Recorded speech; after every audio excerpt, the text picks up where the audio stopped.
During a live broadcast charity event, a millionaire businessman was brutally kidnapped by masked men in front of hundreds of shocked spectators. After 8 hours of desperate but fruitless searches, a 17-year-old girl surviving on the streets tugged fearfully at a police officer's sleeve. "I know where he is. Please, listen to me." Initially dismissed as just a beggar, she finally convinced the skeptical officers to follow her to an abandoned warehouse on the outskirts of the city.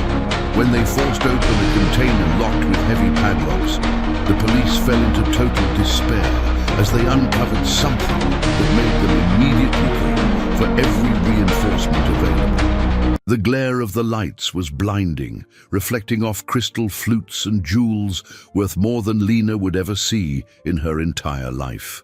At 17, she was a shadow on the periphery of this opulent universe, huddled near a service exit of the grand ballroom. The cold night air was sliced by the warmth emanating from the open doors, carrying with it the smell of rich food and expensive perfume, a delicious torture for her empty stomach. She wasn't there to steal, only to feel, for a moment, what it was like to belong to a world where cold and hunger weren't constant companions. The philanthropic event, broadcast live across the country, celebrated the generosity of one man, Arthur Drummond. His face, kind and marked with smile lines, filled the enormous screens scattered throughout the venue.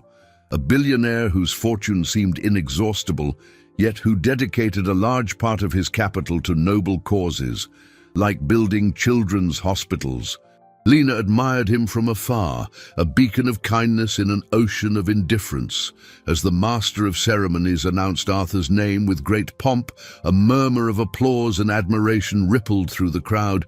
People rose to their feet, turning their faces to the stage, where the tycoon ascended the steps with a steady gait and a modest wave. Lena, from her observation post, felt a pang of hope. People like him made the world seem a little less bleak. He was proof that wealth could serve a higher purpose, that the accumulation of assets didn't have to be an end in itself.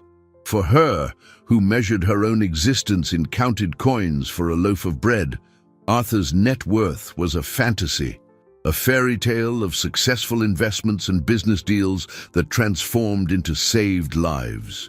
He approached the microphone, his lips curving into a warm smile that the cameras captured in close-up. An expectant silence fell over the hall. It was in that exact instant that the fairy tale shattered. The sharp squeal of tires on asphalt tore through the night, overpowering the soft melody playing in the background. A black, windowless van with its headlights off emerged from the darkness of the side street, stopping abruptly just feet from the main entrance. The side doors slid open with a metallic crash, and before security could react, 4 masked figures leaped out. They moved with a frightening precision, a choreography of violence that paralyzed everyone. The once vibrant crowd became a collective statue of shock. Muffled screams and gasps of panic were the only sounds that broke the stunned silence. The men stormed the stage with breathtaking speed. 2 of them seized Arthur Drummond by the arms, his expression of surprise twisting into a mask of restrained resistance. He didn't scream, didn't struggle flamboyantly. He just stiffened, the dignity in his eyes defying the terror of the situation. Lena watched it all, petrified. Fear, an old acquaintance, wrapped around her like an icy cloak. Her first instinct, forged in years of survival on the streets, was to run, to disappear, to become invisible. But her feet seemed nailed to the floor. She saw them gag the businessman and drag him outside, his body vanishing into the darkness of the van. The doors slammed shut with a final thud, and the vehicle sped off, leaving behind a vacuum of chaos, screams and flashing lights. The world seemed to have tilted on its axis. As panic finally exploded in the ballroom, Lena remained motionless, her heart pounding uncontrollably. She had seen something that the others, in their shock and confusion, probably hadn't noticed. A small detail, a discreet symbol on the side of the van, almost hidden by grime. A detail that burned itself into her mind with the terrifying clarity of a photograph. The secret of what she had just witnessed was now a weight on her chest.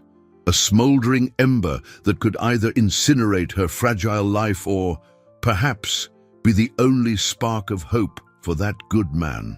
The chaos set in like a sudden storm. Sharp screams echoed through the hall, mixing with the shrill sound of approaching sirens. Lena retreated into the darkness of the alley, her body trembling uncontrollably, not just from the cold, but from the pure terror she had witnessed. Her survival instinct, honed by years of forced invisibility, screamed at her to run, to blend into the shadows and forget everything. Talking to the police was like inviting a wolf into her den. To the world, she was a problem to be ignored. To the authorities, she was a potential suspect, an inconvenient piece out of place. The symbol she'd seen on the van, a strange serpent biting its own tail, burned in her memory. It was dangerous knowledge, a burden she hadn't asked for, and certainly didn't want to carry. She huddled behind a dumpster, its sour smell enveloping her, as the red and blue lights of the cruisers painted the alley with intermittent flashes of panic. Police officers spilled out of their cars, weapons drawn, their firm, authoritative voices cutting through the confusion. The next few hours dragged on in a haze of fear and uncertainty. The entire city seemed to hold its breath. Helicopters sliced through the night sky, their searchlights sweeping the streets like giant, inquisitive eyes. From her hiding place, Lena heard snippets of conversation, the buzz of news crews that had arrived in droves. The words floated in the air: billionaire, kidnapping, incalculable fortune. They speculated on the motives: a ransom demand for his vast assets, a business vendetta, a dispute over an old inheritance. Every word tightened the knot in her stomach. She was the only one who held a real clue, a single loose thread in the crime's perfect fabric. But to give them that information meant exposing herself, becoming visible to people who wouldn't hesitate to silence her. Anonymity was her only armor on the streets, and she was about to cast it aside. The sun began to rise, painting the sky a melancholic gray. 8 hours had passed, 8 hours of fruitless searches, of dead ends, of an entire city mobilized to no avail. Lena felt hunger gnawing at her insides, but it was the hunger for justice that ached more. She closed her eyes, and the image of Arthur Drummond on the stage returned with full force. It wasn't the billionaire she saw, not the man whose stock market shares were worth more than small countries. It was the grandfather with the kind smile, the man who wanted to build hospitals so that children like her, one day, wouldn't have to suffer alone. A fleeting memory of her own childhood, of a high fever and the helplessness of having nowhere to go, hit her like a punch. That man used his money to create havens, and now he was in a dark captivity, maybe hurt, maybe terrified. Compassion, an emotion she often had to stifle to survive, bloomed in her chest, stubborn and unyielding. The fear was still there, a cold creature on her spine, but the image of Arthur's face was stronger. She couldn't just stand by and do nothing. Inaction would be a betrayal of herself, of the small spark of hope that man represented. Making a decision that could seal her fate, she stood up, her legs stiff and sore. She straightened her worn clothes and stepped out of the alley, blinking against the faint morning light. The commotion in front of the ballroom had subsided, leaving only a few police cars and officers with tired, frustrated expressions. They looked defeated, turning over the same useless clues. Lena took a deep breath, the cold air filling her lungs and giving her a fragile courage. She walked along the sidewalk, keeping to the edge, still a shadow. Her eyes scanned the officers, searching for a face that wasn't so hard. Someone who might actually listen. She found one, leaning against his cruiser, rubbing his eyes with exhaustion. He looked more human, less like an impersonal cog in the machine of the law. It was now or never. With her heart hammering against her ribs like a trapped bird, She crossed the street, each step an act of rebellion against years of self-preservation instinct. She approached from behind, her hand trembling, and reached out to touch his arm. The sleeve of his uniform was rough beneath her fingertips. She opened her mouth to speak, but only a choked sob escaped. The officer turned, the startle in his eyes quickly turning to impatience as he saw the frail, ragged figure before him. The officer, a middle-aged man with weariness etched in the lines around his eyes, looked down at Lena with an expression she knew all too well, a mix of pity and annoyance. It was the look she got every day, the look that reduced her to a problem, a nuisance. "What do you want, kid? Can't you see we're busy?" he asked, his voice hoarse from a sleepless night, her words tangled in her throat, choked by urgency and the fear of being dismissed. I know," she stammered, the sound barely audible. "I know where he is." The tears she'd held back for hours finally began to fall, tracing dirty paths down her face. She pulled on his uniform sleeve with more force, a desperate gesture to be taken seriously. The officer frowned, his gaze sweeping over her from head to toe. To him, she was just another homeless kid, maybe unstable, looking for attention or trying to profit from the situation.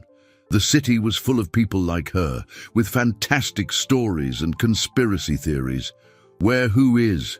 he asked, skepticism clear in his tone, already preparing to send her on her way and get back to real work. "The man, Mr. Drummond," Lena whispered, her voice cracking. "I saw it. I saw the van." The officer let out a heavy sigh, the kind that said he didn't have time for this. "Listen, kid, everyone saw the van. The whole city's looking for it. Unless you've got a license plate or the exact direction they went, you're not helping." He tried to pull away from her grasp, but Lena clung to him, panic giving her unexpected strength. "No, you don't understand," she nearly shouted. Drawing the gaze of another officer nearby, I saw a symbol on the side, a snake eating its own tail. "I know where it is. It's an old warehouse down by the tracks. They use that place for things." The memory of hiding there herself a few times, escaping a heavy rain or some nighttime danger, gave her certainty. It was a place forgotten by everyone, the perfect hideout. The officer eyed her suspiciously. It was too specific to be a complete fabrication. But the source was so unlikely his mind refused to accept it. "An abandoned warehouse. How do you know that?" he questioned, crossing his arms. His partner walked over, curious. "What's the problem, Marcus?" The first officer, Marcus, shook his head. "Nothing, just another street kid making up stories for attention. Thinks she knows where Drummond is." The second officer laughed without humor. "Oh, sure. And I know where there's a pot of gold at the end of the rainbow. Come on, kid, move along. We don't have time for games." The phrase "street kid" hit her like a slap. She wasn't a thing, she was a person who was trying to help. The frustration and injustice of it all made her cry harder. "It's not a lie, please, you have to believe me. He's there, I'm sure of it. Please," she begged, her voice breaking with desperation. She looked from one skeptical face to the other, seeing only closed doors. Time was running out. Every minute they spent here, doubting her, was a minute less for Arthur Drummond. The image of his kind face, now perhaps marked by fear, spurred her on. She had to make them listen. Taking a shaky breath, she tried to control her sobs and looked Marcus straight in the eye. "Look, I have nothing. I don't want money. I don't want anything from you. That man, he helps kids. I've needed help before. If you don't go, it could be too late. What do you lose by checking it out? 10 minutes. What if I'm right?" The simple, direct logic of her argument seemed to shake their armor of cynicism. Marcus exchanged an uncertain look with his partner. It was true. The investigation was at a dead end. They had scoured the city based on far less concrete information. What would it cost to follow up on a desperate kid's tip? Worst case, they'd waste a few minutes.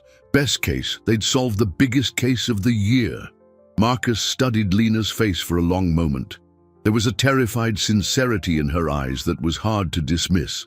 It wasn't the cunning of a grifter, but the genuine panic of someone carrying a burden too heavy to bear.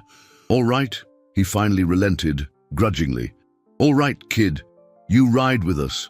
But if this is a waste of time, you'll have some explaining to do to the captain." He opened the back door of the squad car. The gesture was more of an order than an invitation. Lena felt a chill as she got in, the smell of disinfectant and the hard plastic of the seat making her feel like a prisoner. But at the same time, a wave of relief washed over her. They had listened. They were going. As the car pulled away, sirens off so as not to draw attention. She pointed with a trembling finger toward the city's industrial suburbs. "It's that way," she said, her voice quiet but firm. Near the old train line, the car accelerated, and Lena felt there was no turning back. She had crossed an invisible line, stepping out of the shadows and directly into the blinding light of danger. The drive to the city's industrial zone was tense and silent. Lena sat huddled in the back seat, her hands clasped in her lap to stop them from shaking. The two officers in the front exchanged occasional glances in the rearview mirror, their expressions still heavy with doubt.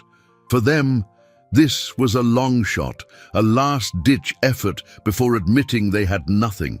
For Lena, every block they passed tightened the pressure in her chest. What if she was wrong? What if her memory had played a trick on her, if the symbol was just a coincidence? The weight of responsibility was crushing. The life of a man, a billionaire whose existence was a universe away from hers, depended on the credibility of a girl the world tried its best not to see. They arrived in a desolate area, where the skeletons of rusted factories rose against the grey sky. The train tracks, overgrown with weeds, cut through the landscape like an old scar. "This is it," Lena whispered, pointing to a row of identical warehouses with corrugated metal walls and steel doors. "It's that one, the last one."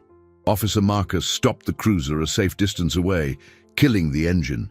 The ensuing silence was profound, broken only by the whistle of the wind through the abandoned structures. "You sure, kid?" he asked, his voice low and serious. Lena just nodded, unable to speak. The place oozed an air of neglect and menace. The officers drew their weapons, the metallic click of the holsters echoing inside the car. "Stay here and don't get out for any reason," Marcus ordered before he and his partner exited, moving cautiously toward the indicated warehouse. Lena watched through the window, her heart in her throat. She saw them approach the large metal door, examining it. They communicated on their radios, quietly calling for backup. The wait was the longest of Lena's life. Every second felt like an eternity. Finally, more squad cars arrived, silent as predators. A tactical team formed, men dressed in black, moving with a trained efficiency that contrasted with the decaying scenery. Lena saw them position themselves around the warehouse. The tension was palpable, an electric energy in the air. Then, with a bang that made her jump in her seat, they breached the main door. For a moment, nothing happened. The silence returned, heavier and more threatening than before. Lena held her breath, her eyes fixed on the dark entrance of the building. Officers moved inside, disappearing into the blackness. Minutes later, one of them came out and gave a hand signal. It didn't look like anyone was inside. Lena's stomach turned. She was wrong. She had imagined it all. The humiliation and the fear of what they would do to her washed over her. But then, the search continued. They weren't looking for people, but for something. That's when she saw one of the officers pointing to a dark corner of the vast warehouse. There, almost hidden behind a stack of old crates, was a metal shipping container. It was grey and anonymous, except for the multiple heavy padlocks securing its doors. The officers approached the container with renewed caution. Lena, disobeying the order to stay in the car, opened the door and slipped out, keeping a safe distance, but needing to see. Officer Marcus saw her, but was too preoccupied to reprimand her. A member of the tactical team brought a hydraulic bolt cutter, a powerful tool that looked like a toy in the muscular officer's hands. The sound of shearing metal echoed through the warehouse as 1, 2, 3, 4 padlocks gave way with sharp cracks. The team readied themselves, weapons aimed, as 2 officers heaved the heavy container doors open. They groaned, swinging wide to reveal the darkness within. For an instant, everyone hesitated. Then they switched on their flashlights, and the beams of light cut through the gloom, falling on a scene that made Lena's blood run cold. Arthur Drummond was there, sitting on the cold floor, his back against the metal wall. He was bound with thick ropes, his wrists and ankles tied, and silver duct tape covered his mouth, silencing any sound. His eyes, however, were open, wide with terror and relief. But that wasn't what made everyone's heart stop. Next to him, fixed to the wall, was an electronic device. A red digital screen glowed in the dark, displaying a countdown. The numbers pulsed with a deadly urgency. 00090. 9 minutes. Time was running out, and the sound of the digital ticking seemed to fill the entire world. The shout from one of the officers shattered the stunned silence. "Bomb! We've got a bomb!" The phrase reverberated off the metal walls of the warehouse, transforming the rescue scene into a nightmare of urgency. Panic was an invisible wave, but the trained men of the tactical team contained it with discipline. "Everyone back! Secure the perimeter! Get the bomb squad on the line, now!" The orders were barked in quick, sharp tones, an attempt to impose order on the impending chaos. 2 officers rushed into the container, not to disarm the device, but to try and free Arthur Drummond. Their gloved hands worked frantically at the tight knots of the ropes. The tycoon, his eyes fixed on the timer, made muffled, desperate sounds from behind the gag. The time on the digital display seemed to accelerate, each second falling like a grain of sand in an hourglass about to empty. 8 minutes and 30 seconds. Lena watched from a distance, her hands covering her mouth in horror. The joy of having found him was instantly replaced by an icy terror. She hadn't saved him, she had merely led them all to the brink of a catastrophe. The officers managed to cut the ropes binding Arthur's arms and legs. Carefully, they peeled the duct tape from his mouth. He gasped, coughing as fresh air rushed into his lungs.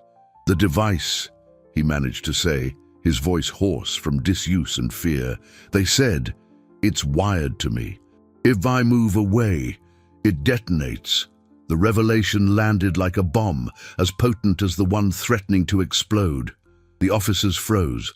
The simple rescue of dragging him out was off the table. He was the anchor of his own death trap. 7 minutes. The sirens of the bomb squad wailed in the distance, a high-pitched lament approaching with torturous slowness.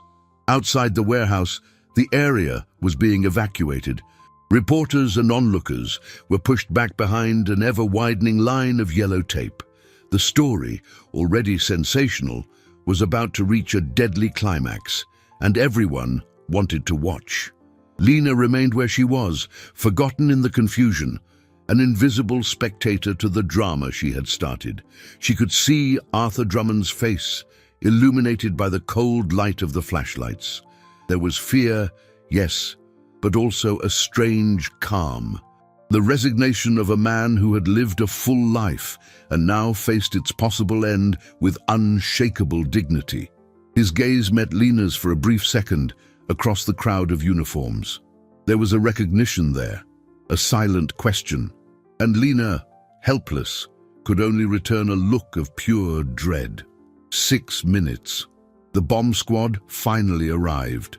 2 technicians, wearing heavy suits that made them look like astronauts on a perilous mission, entered the warehouse carrying a case of equipment. They approached the container with a professional calm that seemed superhuman.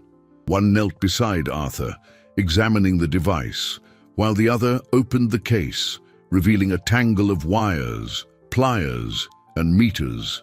"It's complex," the first technician said, his voice muffled by his helmet. "Not an amateur job. It's got multiple triggers, a proximity sensor, a timer, and probably a remote detonator. He pointed to a small infrared sensor on the device aimed at Arthur's chest. The tycoon was right. If he moves more than 3 feet away, the pressure changes and this whole place goes up. The analysis only heightened the tension. It wasn't just a race against time, but a deadly puzzle with multiple traps. The technicians began their work, communicating in their own language of technical terms and codes. Cut the blue wire. No. Wait. Check the voltage on the secondary circuit first. 5 minutes. Arthur Drummond closed his eyes, breathing deeply, as if preparing for the inevitable. The officers who had freed him remained by his side, a silent act of solidarity and courage. They would not leave him alone. Lena felt tears streaming down her face again, but this time they were tears of helplessness. She had done the right thing, but the right thing had led to a scene of horror. She thought of her own life, of all the times she had narrowly escaped danger, of all the mornings she had woken up grateful just to be alive. Now she was watching a good man, a man who used his immense wealth for good, trapped in a countdown to oblivion. The injustice of it was an open wound. 4 minutes. Sweat beaded on the brow of the technician working on the wires. His hands, despite the pressure, were steady. He whispered instructions to his partner, who monitored the readings on a small oscilloscope. The fate of everyone in that warehouse, the life of Arthur Drummond, the outcome of a manhunt that had brought the city to a standstill. It all came down to those colored wires and making the right choice. The digital ticking continued, relentless, each pulse a step closer to the end. 3 minutes. The air inside the warehouse felt so thick it was hard to breathe. Every person present was a statue of tension, their eyes fixed on the delicate, deadly dance of the technician's hands over the tangle of wires. The sound of the wire cutters, an almost inaudible click, was amplified by the silence, echoing like a gunshot. A red wire was severed. The timer didn't stop. A collective sigh of relief and continued anxiety rippled through the small group. That disabled the remote trigger, the technician said, his voice steady but with a note of strained effort.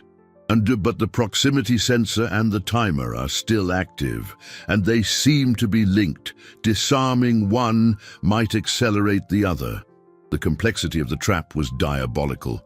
The kidnappers hadn't just wanted a ransom, they wanted to ensure destruction, to create a spectacle of terror.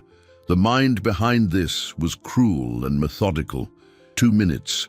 Arthur Drummond, who had maintained a remarkable composure, began to show signs of the extreme pressure.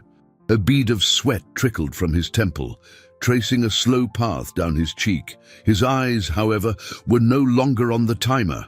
They were fixed on the men working to save him, an expression of gratitude and concern for them. He understood that these people were risking their lives for his. The irony did not escape him. He, a man whose net worth was measured in billions, whose life was filled with the luxury and security money could buy, was now completely dependent on the courage of strangers. His assets, his stocks, his entire financial empire were useless against this pulsing box of metal and circuits. His life, in that moment, was worth exactly as much as anyone else's. 90 seconds. "The main power source is shielded," announced the second technician, who was analyzing a diagram on a tablet. "We can't just cut it. We have to bypass the flow to a dummy circuit without the system detecting the voltage drop. We have to bridge it in under a microsecond." It was a procedure of surgical precision to be performed under the imminent threat of annihilation. Lena, from her observation post, felt her own body vibrating with the tension. She willed, she prayed, she sent every bit of positive energy she could muster toward those gloved hands. She felt connected to this man in a way she couldn't explain. Saving Arthur Drummond had become, for her, a way of saving herself, of proving that one act of courage, even from someone as insignificant as her, could make a difference in the world. 60 seconds. The final minute. The ticking of the timer sounded like time itself coming apart. The lead technician picked up 2 thin clamps, each holding the end of a bypass wire. Ready? He asked his partner. Ready. The world seemed to shrink, focusing on that single point. The technician's hands moved with a speed and precision that were almost a blur. The clamps touched the contacts, a fluid, exact motion. For one terrifying second, the red light of the numbers on the screen flickered. Everyone's heart stopped. Then the light stabilized again. The timer continued its inexorable march. Bridge established. Power is being diverted. Now the timer. It's a code loop. I have to manually interrupt it at the exact point, the technician said, his voice breathless. He pried open a small panel on the side of the device, revealing an intricate circuit board. 30 seconds. He used a thin probe to touch one of the solder points on the board. The countdown continued. 20 seconds. He tried another point. Nothing. The frustration was visible in his posture, a slight tremor in his shoulders. It's not working. The code is protecting itself. 10 seconds. Desperation began to creep in. The officers beside Arthur instinctively shielded him with their bodies, a futile but profoundly human act. 9, 8, 7. It was then that Arthur, who had been watching the technician with a feverish intensity, spoke. Try the chip under the display. I saw one of them solder something there when they set it. 6, 5. The technician didn't hesitate. With a swift movement, he used a small pry tool to lift the edge of the digital screen. Underneath was a small chip that wasn't on the diagram. 4, 3. He jammed the probe there and pressed down hard. 2. The screen flickered violently, and then, with a final pulse of red light, it went dark. The ticking stopped. The silence that followed was the loudest sound Lena had ever heard. For a long moment, no one moved, no one breathed. The world was suspended. Then, the technician slowly stood up and said the words everyone had been waiting to hear. It's disarmed. The sigh of relief was a hurricane, a wave of life that swept through the warehouse, carrying the specter of death with it. Arthur Drummond, saved at the very last second, collapsed forward, his strength finally deserting him, and was caught by the officers. His eyes, filled with tears, found Lena's again, and this time he smiled. The wave of relief was overwhelming, but the calm was short-lived. As soon as the news that the danger had passed spread, the warehouse turned into a hub of frantic activity. Paramedics rushed to attend to Arthur Drummond, who, though physically unharmed, was clearly in a state of shock. Police and detectives began to cordon off the container, treating it as a complex crime scene, searching for the smallest clue the kidnappers might have left behind. The television cameras, now allowed to approach, broadcast the live image of the tycoon being placed on a stretcher, a silver thermal blanket over his shoulders. Amid the commotion, Lena became the center of unexpected attention. Officer Marcus pulled her aside, his expression of skepticism now completely replaced by dumbfounded respect. "Kid, you saved his life. How did you know? How did you know about this place?" The questions were many, and Lena, overwhelmed and exhausted, could barely form a coherent answer. She just mumbled something about the symbol on the van and having hidden there before. Arthur, before being taken to the ambulance, insisted on speaking with her. He sat up on the stretcher, the fragility of the moment contrasting with the image of power the public had of him. "What's your name?" he asked, his voice still weak but filled with genuine emotion. "Lena," she replied shyly. He reached out his hand, and when Lena hesitantly placed hers in his, he held it with surprising strength. "Lena, I owe you my life. I will never forget this. I will find you. I will make sure you're safe. You have my word." The promise was a beacon of hope in an ocean of uncertainty. For the first time in a long time, Lena felt that the future might be different. The idea of a safe place, of no longer having to worry about her next meal or a roof over her head, was a dream almost painful in its beauty. She watched the ambulance depart, carrying with it the man whose life had become so dramatically intertwined with hers.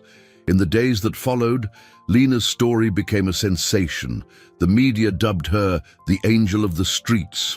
Cameras followed her, reporters tried to interview her, but the police kept her in protective custody at a temporary shelter while the investigation proceeded.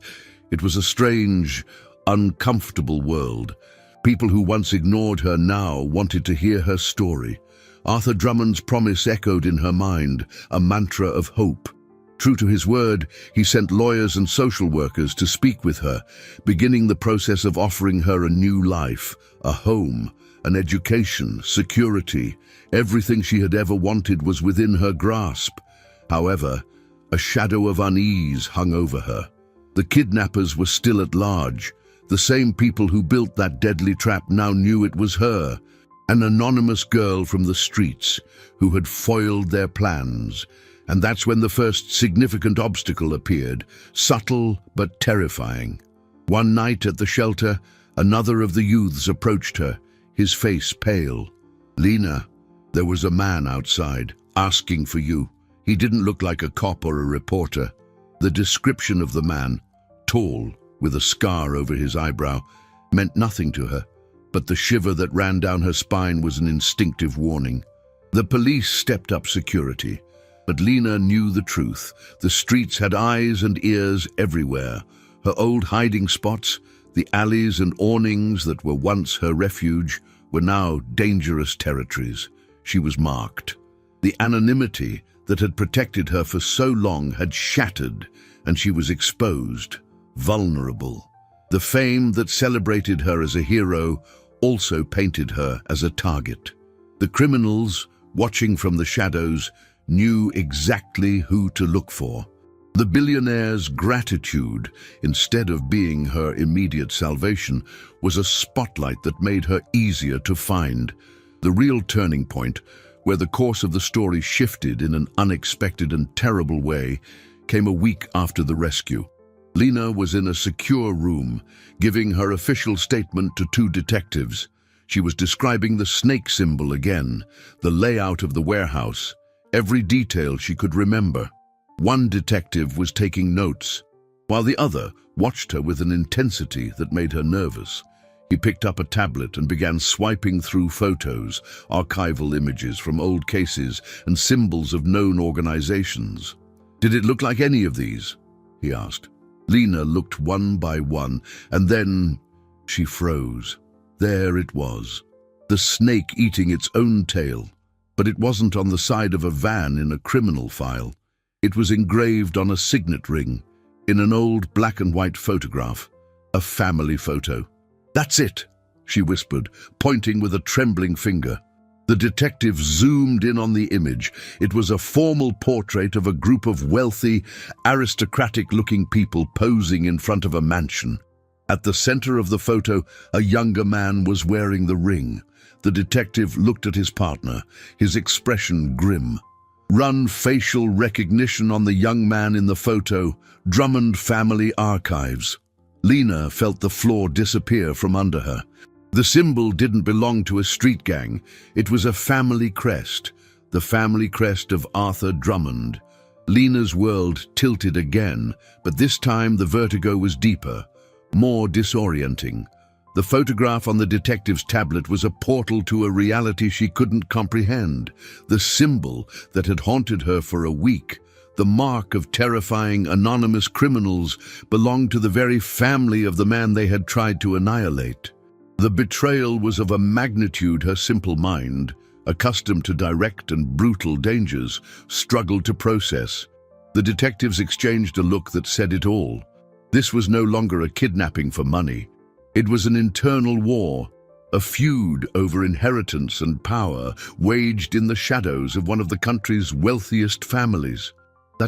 That doesn't make sense, Lena whispered, more to herself than to the men in the room. Why would they do that to him? The older detective shut off the tablet with a weary gesture. "Fortune, kid. The greed for a great fortune makes people do unimaginable things. Mr. Drummond's net worth is big enough to create monsters, even inside his own home." The news was brought to Arthur Drummond in his private hospital room, a sanctuary of luxury and sterility. He was recovering well. The initial shock giving way to immense gratitude and a renewed sense of purpose. He was already planning how to use part of his capital to create a foundation for young people like Lena. When the detectives showed him the photo, his face, which had been regaining its color, turned a waxy pale. He recognized the young man in the portrait instantly. His nephew, Richard, his late brother's son. A young man he had helped raise, whom he had trusted, to whom he had offered a place in his businesses. The pain in his eyes was deeper than any physical injury. The knowledge that his own blood had orchestrated his death was a wound to his soul, one that might never heal. The sophisticated plan, the complex bomb, the calculated cruelty. It all made a horrible kind of sense now. Meanwhile, Lena felt more and more like a prisoner. The safe house, provided by the police, was clean and warm, but the windows were barred and she couldn't leave. Arthur's promise of a better life now seemed like a distant, dangerous mirage. Accepting his help meant stepping into that family's world, a web of secrets and resentments that had nearly killed him. How could she live in a house bought with the money that motivated such cruelty? On the other hand, the alternative was unthinkable. Returning to the streets, her only known home, was no longer an option. She was no longer an anonymous shadow. She was a witness, a key player in their game. Her face had been shown, however briefly, on the news. People who knew her from the streets would know where to find her. Every alley that once offered refuge was now a potential trap. The situation worsened dramatically when Arthur, driven by a mix of gratitude, anger, and a desperate desire to protect her, made a well-intentioned mistake. From his hospital bed, he called a press conference. In a firm voice, he publicly thanked the young and courageous Lena, describing her as a hero. And then, to the horror of the watching detectives, he announced the creation of a trust fund in her name, an initial investment of $1 million to secure her education and future.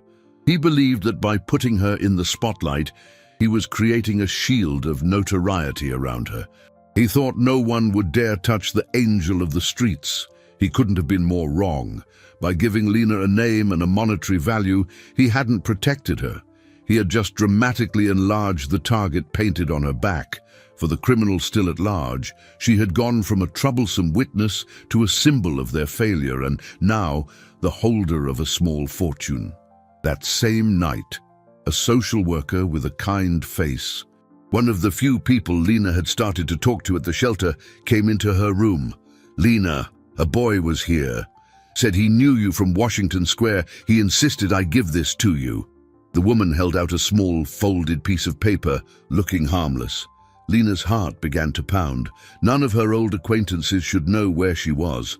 With trembling hands, she unfolded the note.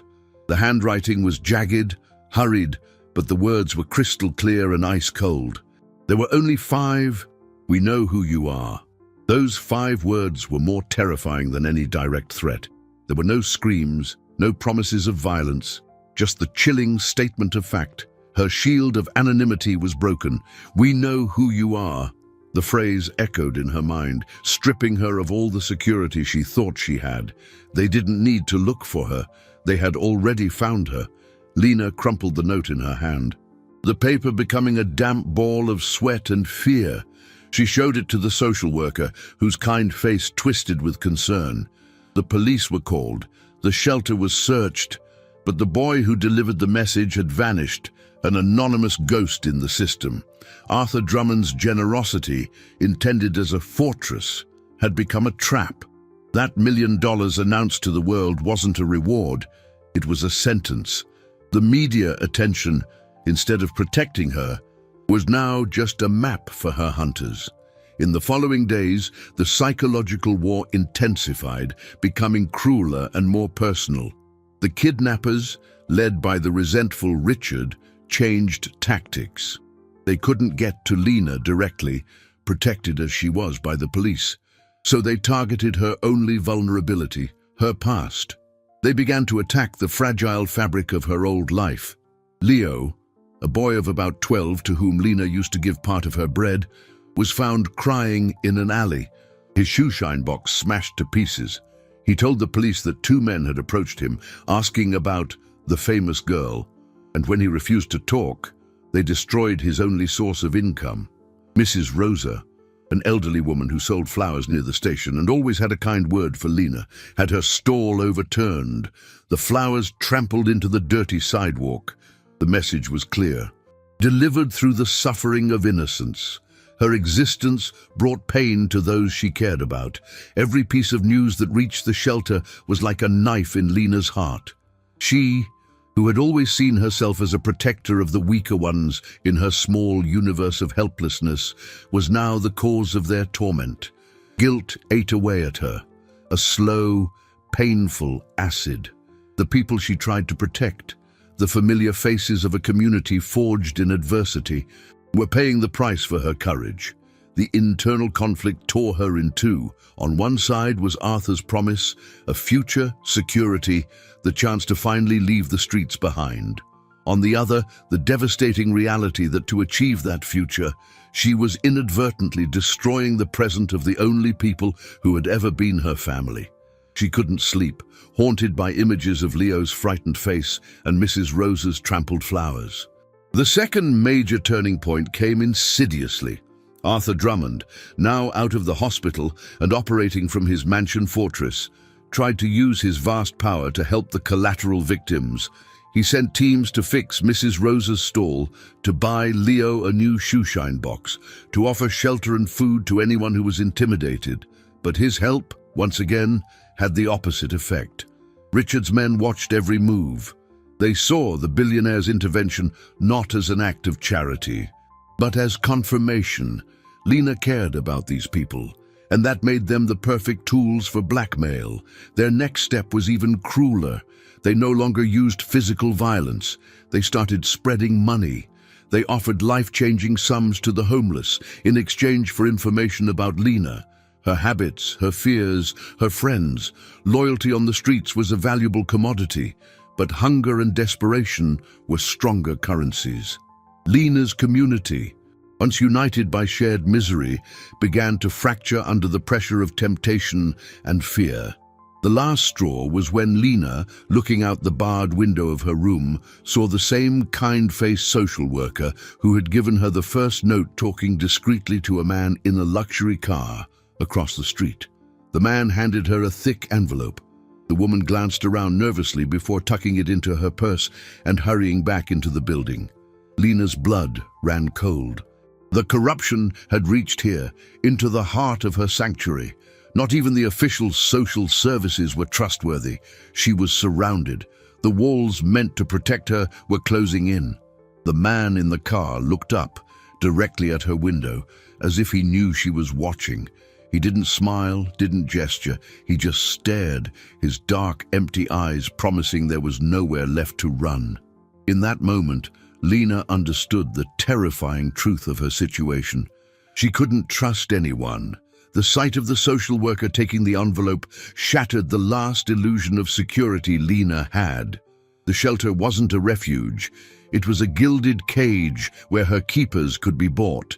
Every friendly face now carried the shadow of suspicion. Every kind word sounded like a potential lie.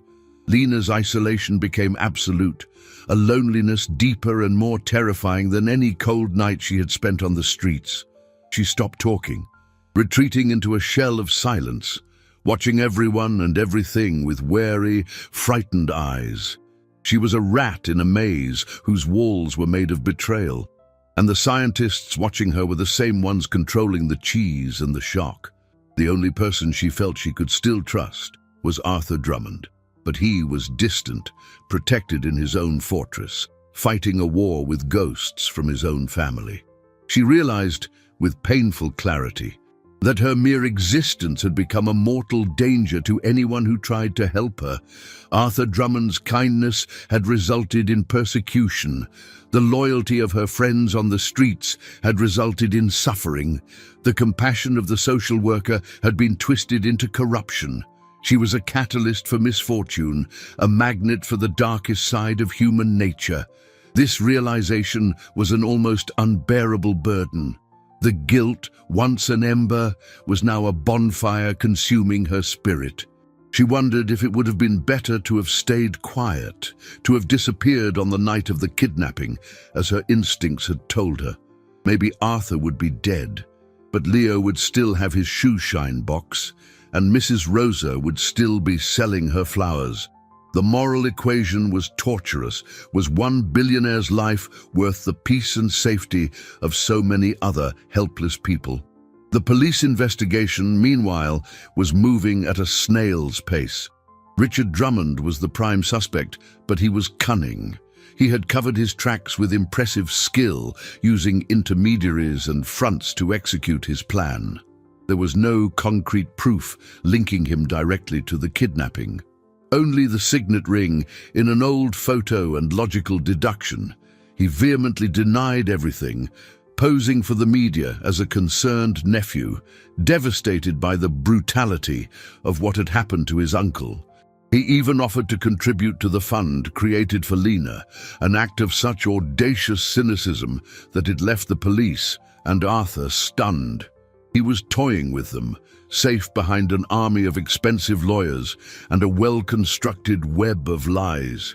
It was against this backdrop of powerlessness and despair that the third and most devastating major turning point was revealed. It came not from the police, nor from a private investigation, but from an unexpected source. One night, Arthur Drummond, unable to sleep, was going through boxes of old documents in his library, looking for anything, any forgotten detail about his brother's business dealings that might incriminate Richard. Amidst old contracts and balance sheets for defunct companies, he found a sealed envelope addressed to him in his late brother's handwriting. It was dated 10 years prior. The instruction on the front was clear: to be opened only in the event of my unexpected death or of great danger to the family. His brother had died of a sudden heart attack, deemed natural at the time. With trembling hands, Arthur opened the envelope. Inside was a letter and a small storage device. The letter was a confession. His brother, Richard's father, revealed that for years he had felt marginalized in the family business. He believed that Arthur, with his gift for investment and business acumen, had usurped what was his birthright. The resentment, built up over decades, had festered into a plan. He began siphoning small amounts from company funds, creating a secret capital reserve in cryptocurrency, preparing the ground to one day stage a larger coup and seize control. He hadn't planned violence, just a hostile financial takeover. But the letter revealed the most shocking detail: his accomplice in this scheme, the person who helped him navigate the complex world of digital assets and offshore accounts, was not Richard. It was someone much closer, someone Arthur saw every day, someone he trusted implicitly, the person who managed his personal investments, who balanced his books, and who oversaw his vast estate. His longtime financial manager, a man named Alfred. Richard wasn't the mastermind. He was just an angry, impatient pawn, manipulated by a much more experienced and dangerous player. The true brain behind it all was inside his fortress. The revelation fell on Arthur Drummond with the weight of an avalanche. He reread his brother's letter, the words blurring through a haze of shock and grief. Alfred, the man who sat at his right hand in every board meeting, the friend who had advised him on investments, who had helped him build his empire, who knew every detail of his estate, every stock, every fund, every asset and liability. The guardian of his fortune was, in fact, the serpent coiled around his treasure. The kidnapping, the bomb, the terror, it had all been orchestrated not by a greedy nephew, but by a patient, meticulous traitor masquerading as his most loyal ally. Richard's resentment had merely been the spark, but Alfred had been the hand that used it to set Arthur's world on fire. He felt like a fool, a naive billionaire, blinded by trust, while the conspiracy grew right under his nose, fed by his own money. A cold, creeping fear, unlike anything he had felt in the container, began to take hold. He was in his own home, surrounded by security, but he had never felt so vulnerable. Alfred had access to everything: his accounts, his security systems, his schedule. He could be listening to his calls, monitoring his emails. Calling the police directly was an immense risk. If Alfred realized he'd been discovered, he could disappear, taking a substantial portion of his assets with him, or worse, he could have a contingency plan, something as cruel as the bomb in the warehouse. Arthur was trapped in his own mansion, a king in a castle whose keys belonged to his enemy.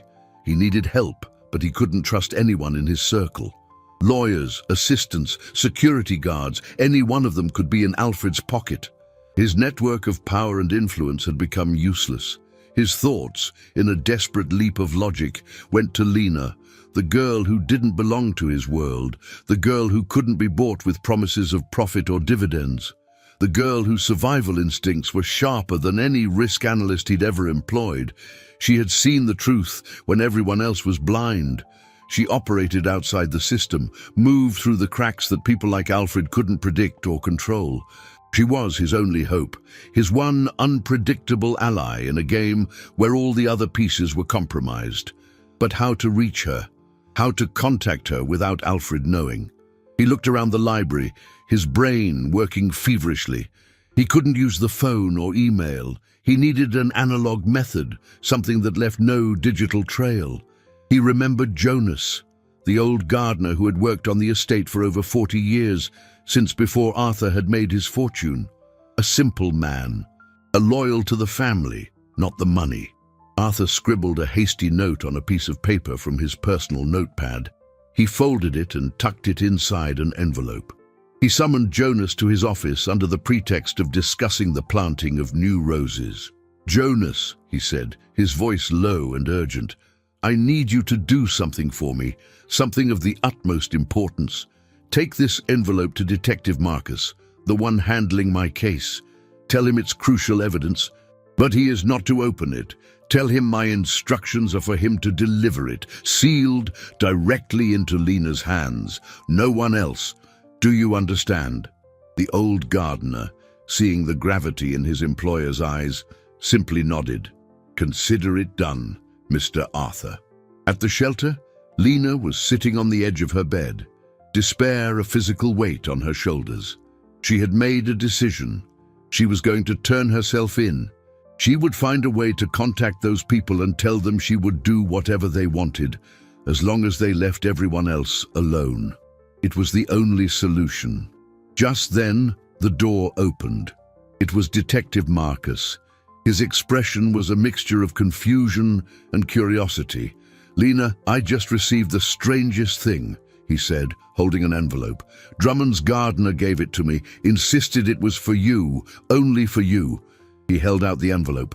With numb fingers, Lena took it. The handwriting on the front was elegant but rushed. She tore the seal. Inside, a single folded piece of paper. The message was short, almost a code, but every word hit her with the force of a lightning bolt. "The monster isn't outside the castle. He's in the throne room. I only trust you. I need your street smarts." Arthur Drummond's message was an electric shock to Lena's numbed spirit. "I only trust you. I need your street smarts." The words reversed the tide of despair that was drowning her. Suddenly, she was no longer a cornered victim, a burden to others. She was an ally, the only ally. The most powerful man in the city, surrounded by traitors, was asking for her help. The irony was immense. Her greatest disadvantage, her life on the streets, was now her greatest asset. She understood the world of shadows, the language of survival. In a way, men in suits and ties never could. The guilt and fear didn't vanish, but they were channeled into a new purpose. Passivity gave way to a cold, sharp determination. She had to act. "Detective," she said, looking up at Marcus with a new intensity in her eyes. "I need to get out of here, but no one can know, especially not anyone who works for Mr. Drummond." Marcus frowned. confusion giving way to intrigue. He saw the change in her, the spark of courage that had replaced the fear. He didn't understand the message, but he understood the urgency. "That's impossible, Lena. You're in protective custody. It's too dangerous." "It's more dangerous to stay here," she countered, her voice firm. "The walls have ears, and the ears have price tags. Mr. Drummond is in danger, a danger that's coming from inside. If I stay here, I'm useless. If I get out, I can be his eyes and ears where no one expects them to be." She was thinking fast, her street instincts taking over. "You need to create a diversion. Pretend you're transferring me to another safe house. Make a scene. Use cruisers with sirens. But in the confusion, I need to slip out back into my world. It's the only place I'll be invisible to them." The plan was risky, bordering on insane, but there was an undeniable logic to it. Marcus, a veteran cop who could feel it in his gut when something was off, knew the official investigation was stalled. He'd seen the frustration in his superiors' eyes, the way the Drummonds' power and money created an impenetrable wall. Maybe the kid's unconventional approach was the only way to break through it. He made a decision that could cost him his career. "All right," he said, "I'll arrange it. You'll get your diversion." That night, the operation was set in motion. 2 squad cars pulled up to the shelter, lights flashing, creating a deliberate spectacle. Reporters who had been on watch swarmed, while everyone's attention was on a figure covered with a sheet being escorted to one of the cars. Lena, dressed in dark clothes and a baseball cap, slipped out a back door, guided by a trusted officer from Marcus's unit. In seconds, she was back on the streets, the darkness of the alley embracing her like an old friend. She was in her element. The smells, the sounds, the shadows, it was all familiar. She moved quickly, avoiding the main streets, using the shortcuts and passages that only someone who had lived there knew. Her goal was to get near the Drummond estate, but not close enough to be seen. She needed to watch, to understand the patterns, to find a weakness. She knew she couldn't just walk in. She needed a way to communicate with Arthur, to pass information without being detected. Her mind raced, connecting the dots. She remembered Jonas, the gardener. He was the bridge. She found a spot in an abandoned building that had a clear, though distant, view of the property's back gates, where the service staff came and went, and she waited. For 2 days, she watched, living off scraps she found and water from a dripping pipe. She learned the routine. She saw Alfred's sleek car arrive each morning and leave each night. She saw the security shifts change, and she saw Jonas tending to his garden with methodical dedication.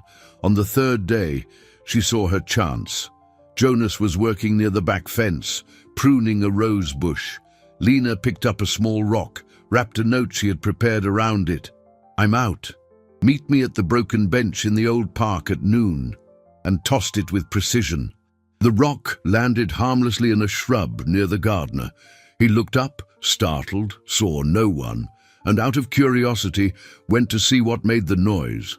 He found the rock, saw the note, and with a quick look around, slipped it into his pocket. The emotional climax was approaching. Lena knew the next step was the most dangerous. She was no longer just trying to survive. She was actively hunting a monster in its own den. Armed only with her wits and the courage born of desperation, she was about to meet Arthur's ally and give him the instructions for the final trap.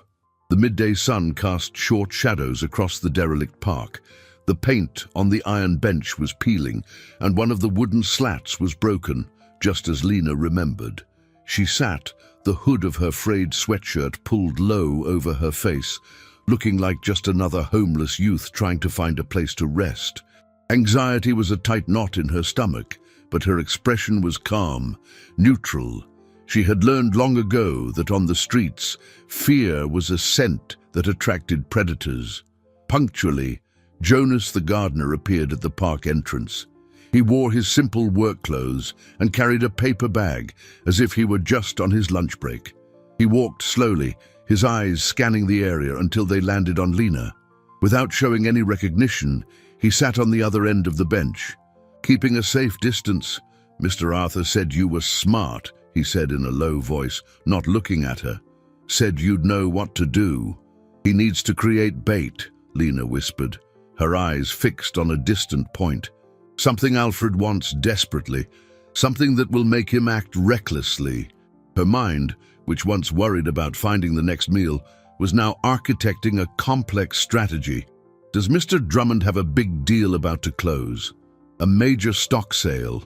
A high-risk investment with the potential for a huge payoff? Jonas thought for a moment. He's mentioned selling his shares in the tech company, Innovatech.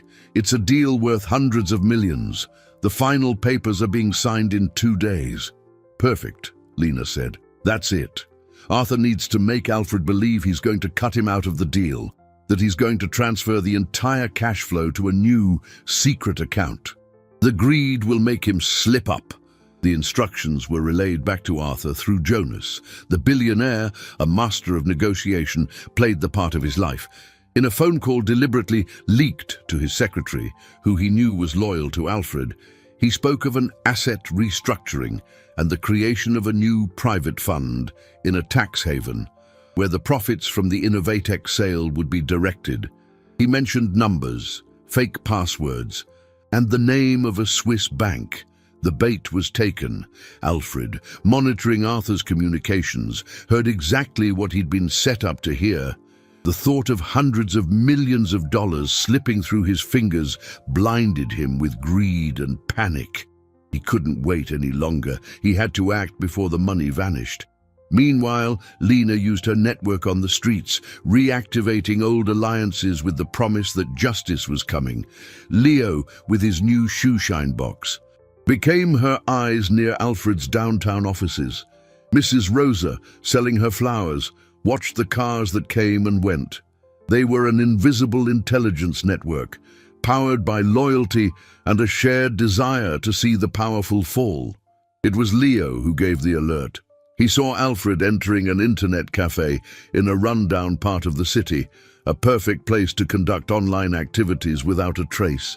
Lena passed the information to Detective Marcus, who, working behind the scenes, secured a secret warrant.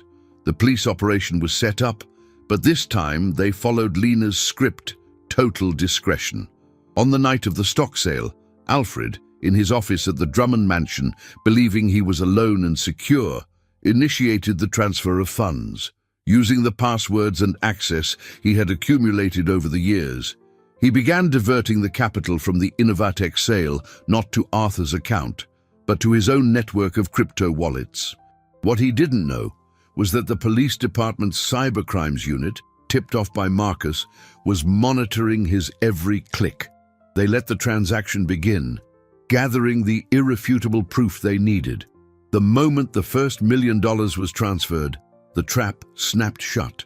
The doors to Alfred's office swung open and Detective Marcus walked in, flanked by 2 officers.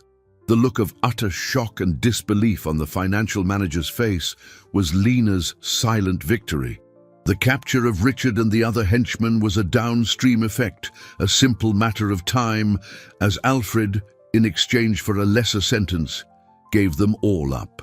Lena's first costly victory was watching from the shadows as the men who terrorized her were arrested.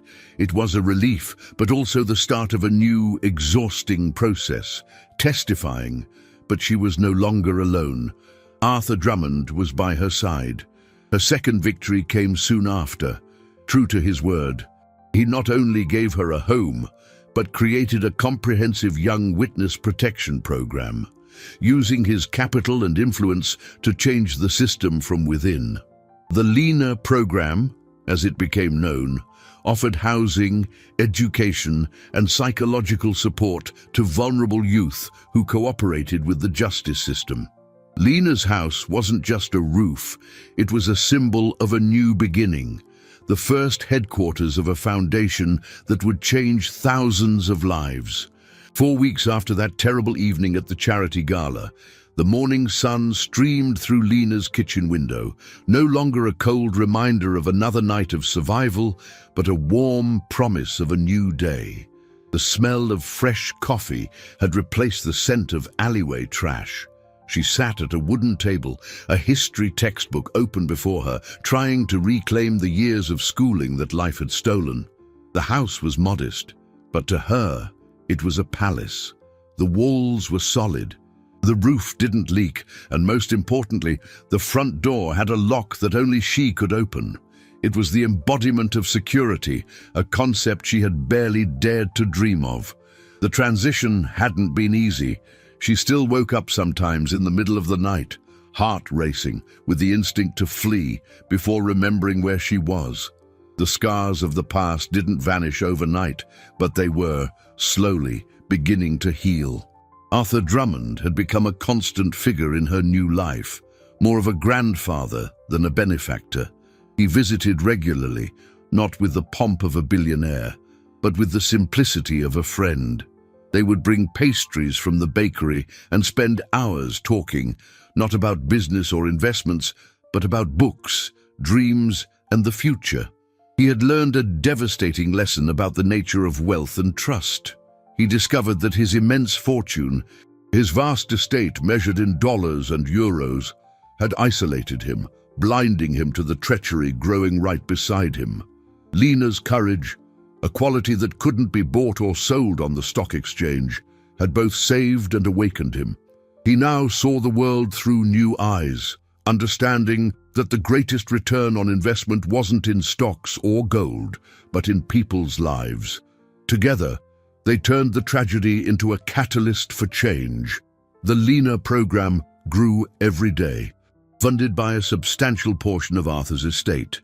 He liquidated assets, sold off some of his holdings, and redirected the cash flow from his businesses to the foundation. Lena, with her life experience, was the soul of the project. She wasn't just the poster child, she was the architect. She helped design the programs, choose the locations for new shelters, and talk to the young people who, like her, just needed a chance. She understood their fears, their mistrust, and knew how to build bridges where others only saw walls. The girl who once begged for change now helped run a multi-million-dollar foundation, proving that a person's true inheritance isn't what they accumulate, but what they give away. One day, Arthur took her back to the ballroom where it all began. It was empty and silent, the stage dark. "It was here," he said, his voice low, "that I almost lost everything. And it was here that I gained the most valuable thing in my life, a second chance and a new perspective." Lena looked at the stage, then at the service exit where she had been huddled, a hungry and frightened shadow. The distance between those 2 points felt like a lifetime. She had discovered that her keen observation and moral courage were worth infinitely more than any material wealth. The tycoon had learned that the greatest treasures are the human beings who risk everything to save a stranger. The philanthropic gala, the stage for a terrifying crime, had been transformed into ground zero for powerful social change. The story of Lena and Arthur became a legend in the city, a reminder that even from the greatest tragedies, the most beautiful transformations can be born. Lena looked at Arthur, the man she had saved and who, in turn, had saved her in so many ways. "Shall we go home?" she asked, and for the first time, the word home had a real, solid and hopeful meaning.